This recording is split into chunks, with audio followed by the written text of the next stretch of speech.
Good morning, everybody. I want to ask you to grab a Bible, your copy of the Scriptures, or your iPhone, or your iPad.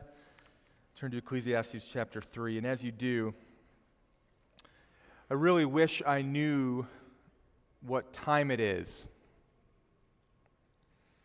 I'm not referring to the time on the clock. I'm not even referring to the date on the calendar. I wish I knew what time it is in history.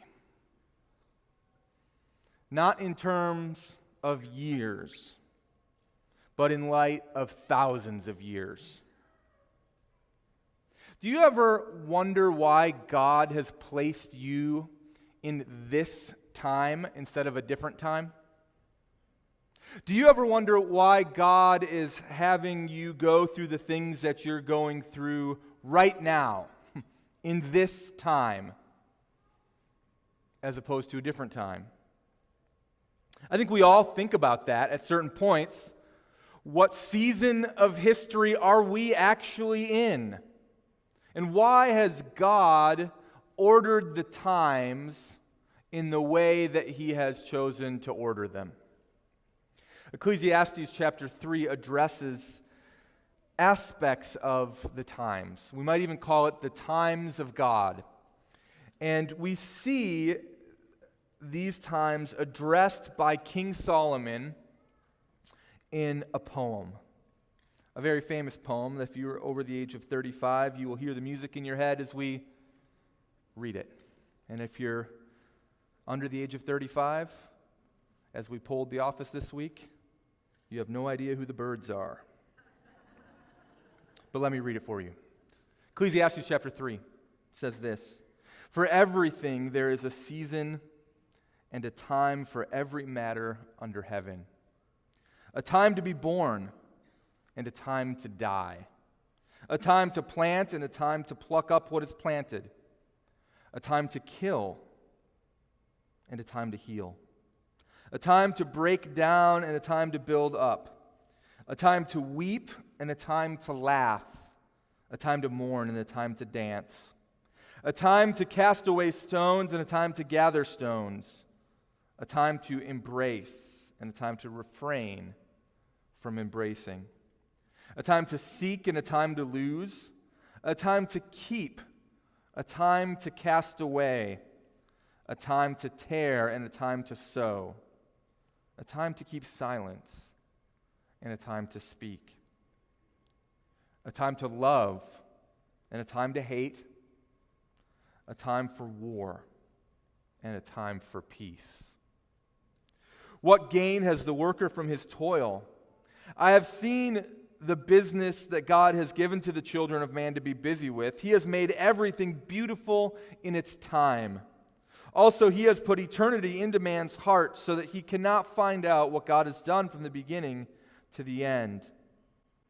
I've perceived that there is nothing better for them than to be joyful and to do good as long as they live. Also, that everyone should eat and drink and take pleasure in all of his toil. This is God's gift to man. I perceive that whatever God does endures forever. Nothing can be added to it, nor anything taken from it. God has done it so that people fear before Him. That which is already has been. That which is to be already has been, and God seeks what has been driven away." When you take a step back and look at the totality of your life, you begin to see, as Solomon saw, that for everything there is a season and a time for every matter under heaven. That is the theme of the poem. That is the thesis of the chapter. And it's hard to see that. It's hard to see that for everything there's a season when you're young. Life is coming at you quite quickly. You're trying your best to learn and to position yourself for your future. And it's hard to see that when you're in your middle years. Kids, work, earning, saving, a little bit of recreation mixed in. Time. How do the seasons of life work? Time. 28 times the word time is used in this chapter. It starts to get easier for some people, not everybody, but for some people when you get older. Time is slipping away. You look back and you see the times more clearly. You look ahead and you realize there might not be that much time left. And as the one who has seemingly seen it all, Solomon puts life in perspective for us. And he puts time in perspective for us. And he does so in the poem. He does so in observations about the poem. And then he does so in two particular responses that we have to this reality of God who orders the times. And we see that the poem itself points to the fact that the seasons of life happen beyond our control. You don't get to choose. We see it from the very beginning in verse 2. A time to be born and a time to die. Nobody gets to choose when they're born. Some of us look at history and we think that we might have been better off if we were born in a different era that was more suited to our personality. Maybe the 1700s, when nobility meant something. Some of us look at where we are in our station of life right now and we say, if I was just born 20 years earlier, I would have been able to do things in history that I just missed out on. I could have been part of the greatest generation. Others of us look at the times right now and say, if I was only 20 years younger, or maybe even in my 20s and had my whole adult life ahead of me, think of all the things that I could accomplish. We don't get to choose the time that we're born. And we don't get to choose the time when we die. My wife's mother, Brenda Fox, died at the age of 46 in a car accident. 2 days ago, a profoundly influential theologian named J.I. Packer died at the age of 93. We don't get to choose when we're born, and we don't get to choose when we die. And further, we don't get to choose the seasons of the year that are put upon us to plant and to harvest. That's the verse pairing in verse 2. I mean, we could choose to plant in the winter, but the plants won't grow. We could choose to harvest early, but the yield won't be very good. Some years, the growing season is longer than others. Some years, there's drought. God chooses the times. We don't get to choose. And verse 3 points to a time to kill and a time to heal. A time to break down and a time to build up. And even these times are beyond our choosing. Wars are often cast upon us.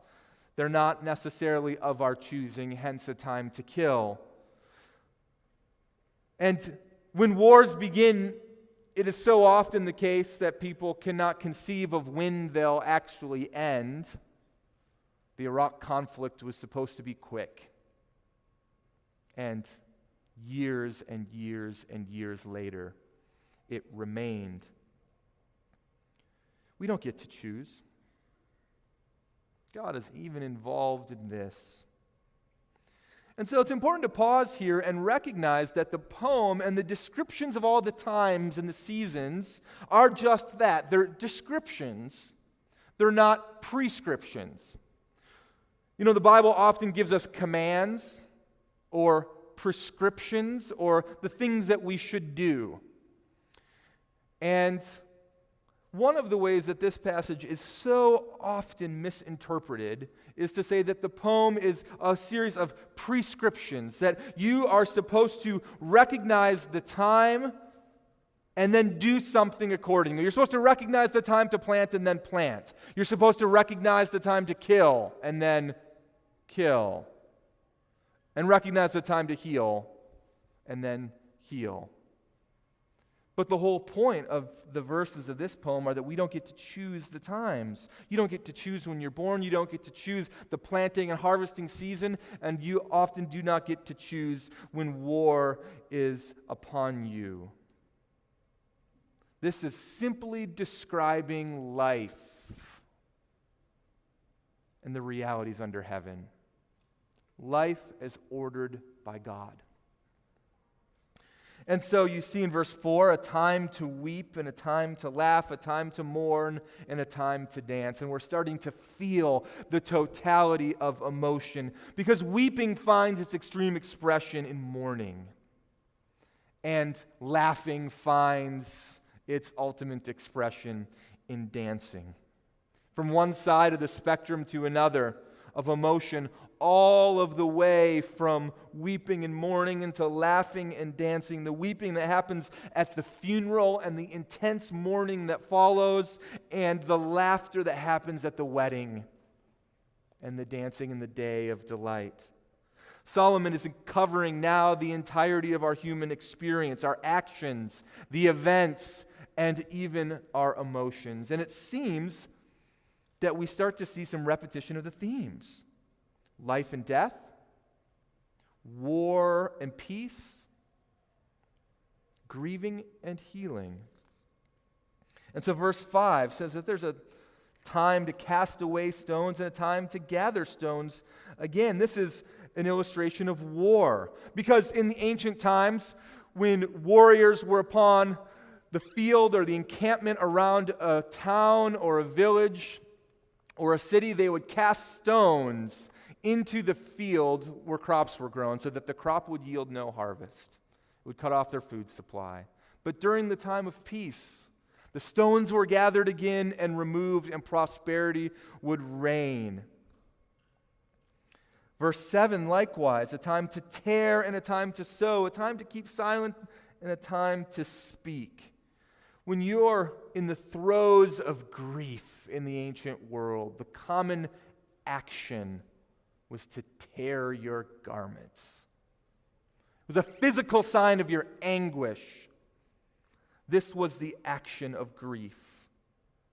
And the action of healing was to sew those garments back together again.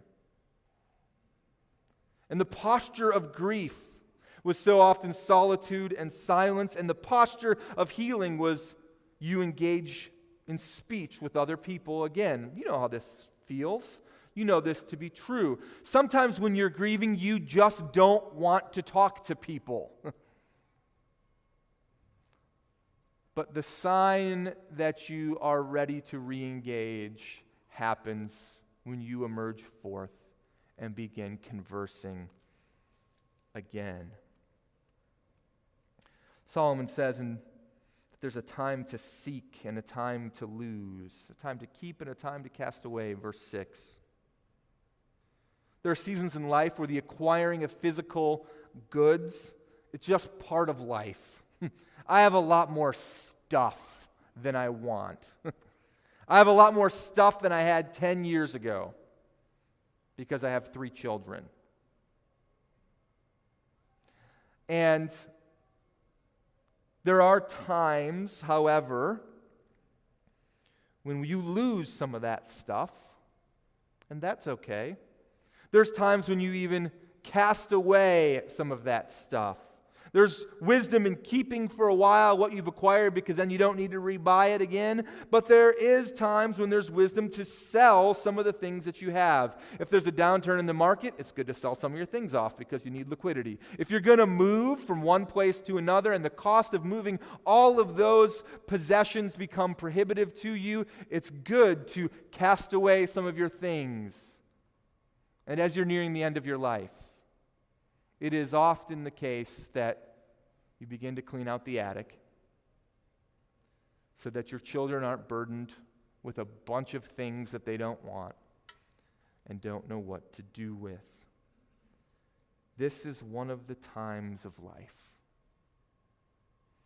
And so the poem concludes.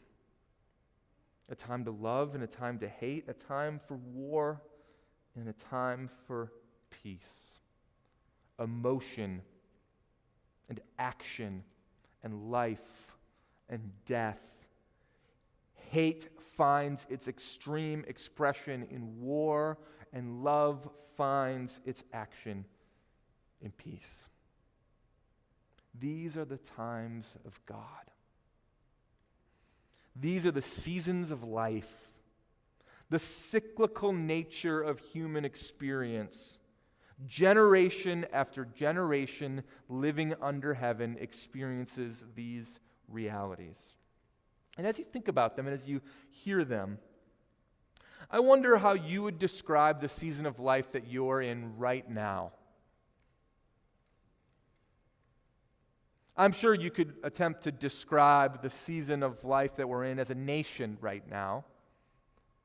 But I bet that you would be able, with some thought and some careful words, to describe the season of life that you're in right now personally. Maybe you're a first-time parent or a first-time grandparent. Perhaps you're in the early years of your career where you're trying to establish yourself. That's a season of life. Maybe you're falling in love.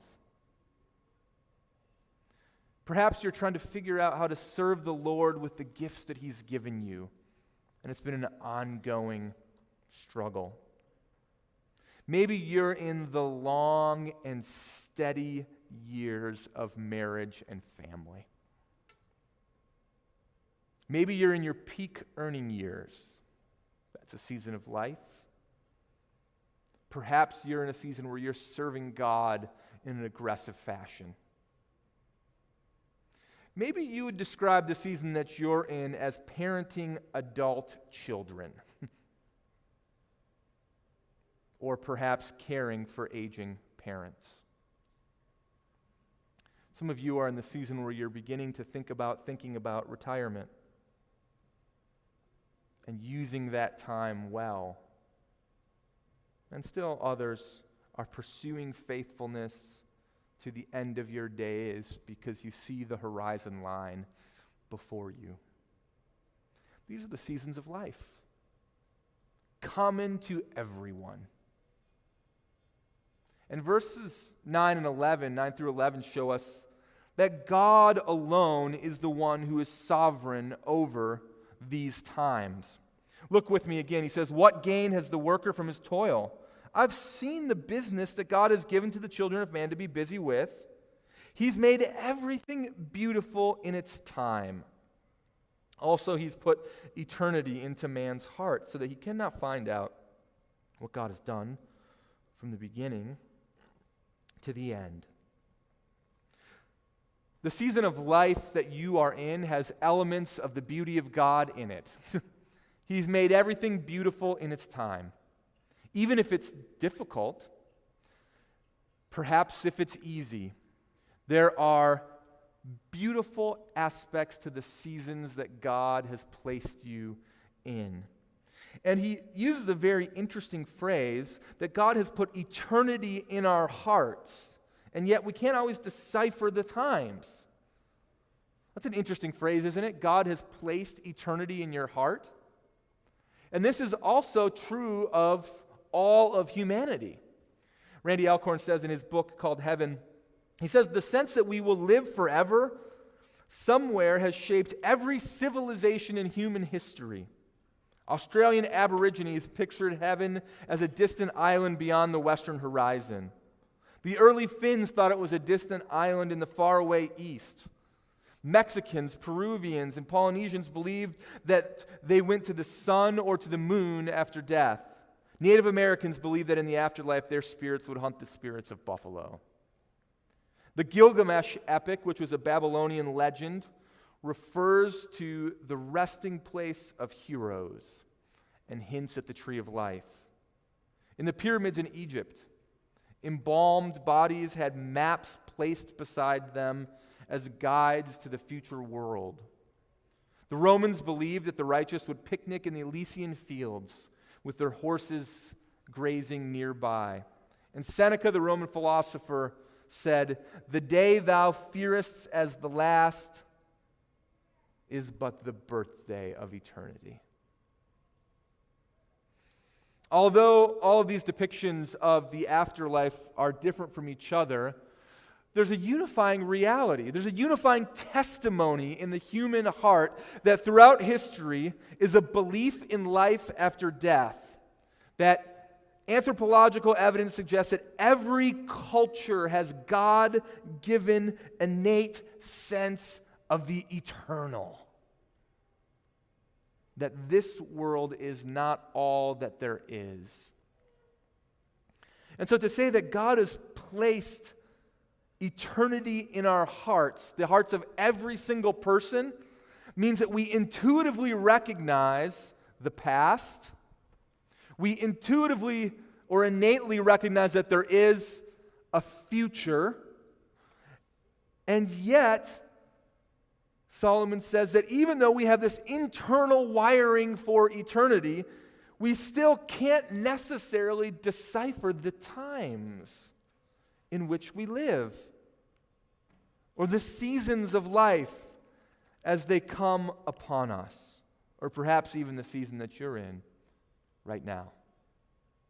And so what do you do with that frustration? Why does God tell us this? Why has God even ordered the seasons and the times in the first place? Well, Solomon tells us. And he tells us in verses 12 through 15, and it's marked by a two-part conclusion, and you'll see the phrase twice, I perceived and I perceived. This is what he says in verse 12. I perceived that there is nothing better to do for them than to be joyful and to do good as long as they live. Also that everyone should eat and drink and take pleasure in all of his toil. This is God's gift to man. And secondly, I perceived that whatever God does endures forever. Nothing can be added to it, nor anything taken from it. God has done it so that people may fear before him. What do we do with the fact that God has ordered the seasons? We be joyful, we do good, and we enjoy what God has given us today. You don't know what season of life you're in, that's okay. Do the next right thing. Take joy in the things that God has given. Take pleasure in the work that he's given you to do. Enjoy the food that is placed on your table. Do good in those times. We heard that message in chapter 2, didn't we? Just last week. This is one of the themes of the entire book. We can't always figure it out, so enjoy what God has given us in this time. Chapter 2, verse 24 says, there's nothing better for a person than he should eat and drink and find enjoyment in his toil. This also I saw is from the hand of God. Response number 2 is that because God has ordered the seasons, stand before him in fear. Now, the word fear here does not mean to be afraid. To fear God is to revere him, to stand in awe of him, to position yourself properly before him. Awe and wonder, I think, is something that we grow with in age. If I were telling my children the same story, take note of their different reactions. If I took Alexa, who's 8.5, and said, Alexa, Princess Jenny got up and she walked through the darkness to the edge of the cave And when she went outside, there was standing a glowing white unicorn for her to ride. Alexa's eyes would light up with awe and wonder. And if I told the same story to Noelle, who just turned 7 last week, and I said, Noelle, Princess Jenny got up and she walked through the darkness to the edge of the cave, and she went outside, her eyes would light up with wonder and awe. And if I said to Karsten, who is 5, Karsten, Princess Jenny walked through the darkness all the way to the edge of the cave, his eyes would light up and glisten with imagination. You see the difference. Alexa needed the unicorn. Noelle needed the exit from the cave, and Karsten simply needed the walk through the darkness. The older you get, the more it takes to fill your mind with wonder and awe. And only God is truly big enough to fill it. God has set the times so that we would stand in awe of Him. God does things that you cannot do. Incredible things, mysterious things, majestic things, cosmic things. God shapes eternity. And so stand in awe of Him. Romans chapter 11 points us to this reality as it says, who has known the mind of the Lord? Who has been His counselor? Who's given a gift to Him that He might be repaid? For from Him and through Him and to Him are all things. To Him be glory forever. Amen. You see, you can't know why God has you in the season that He has you in today, but you can trust that He knows. This is part of living in faith. You can't know why God has our nation in the season that He has it today, but you can trust in His sovereign control over the seasons and the times to accomplish His purposes according to the pleasures of His good will. God has set the times so that you may stand in awe of Him. He is in control, and so trust Him. Verse 14 says that what God does endures forever. It will never be changed, which means that no matter how hard you try to change the season that you're in, it's still in the hand of God. This doesn't, of course, give us an excuse to not exercise personal responsibility or to do the next right thing or to even pursue good. And yet, God is the one who has set you in the place that He has you. He set you in this year. He set you in this moment. He set you in this season in your marriage or in your family. He set our nation in the season of a pandemic. And so stand in awe of Him. And enjoy the things that He's given you to enjoy in the season He has you in.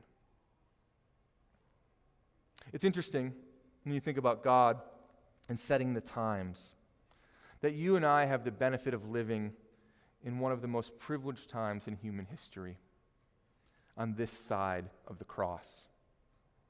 Because God arranged the coming of His Son according to the times as well. In the New Testament, we see that expressed in Galatians chapter 4, verses 4 and 5. It says, "But when the fullness of time had come," it's an interesting way to say it, isn't it? God sent forth His Son, born of a woman born under law, to redeem those who were under law, so that we might receive adoption as sons. Likewise, Romans chapter 5, verse 6, "For while we were still weak, at the right time," it says, "Christ died for the ungodly." Part of living in awe and fear of God is to humbly live in the mercy that he gives us through his Son Jesus.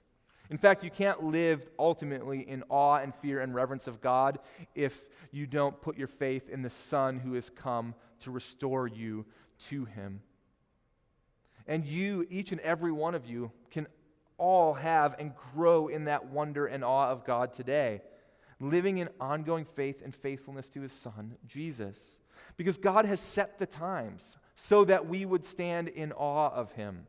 And there will be a time, a God-appointed time, when everyone, whether his children or his enemies, will stand in awe of him. It's described in Matthew chapter 24. Jesus says immediately after the tribulation of those days, the sun will be darkened, and the moon will not give its light, and the stars will fall from heaven, and the powers of the heaven will be shaken. And then will appear in heaven the sign of the Son of Man. And then all of the tribes on the earth will mourn, and they will see the Son of Man coming on the clouds of heaven with power and great glory. And he will send out his angels with a loud trumpet call, and they will gather his elect from the four winds, from one end of heaven to the other. The times of God. And so between this time and that time, approach God with a healthy fear and reverence. Do not take him casually in your prayer life, in your worship of him, in your enjoyment of the good things that he gives you to enjoy, in the daily happenings of life. Live in awe and wonder of God because he has placed you here in this time for such a time as this. Please pray with me as we ask God to help us in this. Father God, we recognize your sovereignty over the seasons of life. We confess our difficulty in understanding it. And we ask, God, that you would help us to do as Solomon encourages us, to enjoy the things that you've given us, to do good with what you've given us, to eat and drink and take pleasure in the gifts that you've given to us.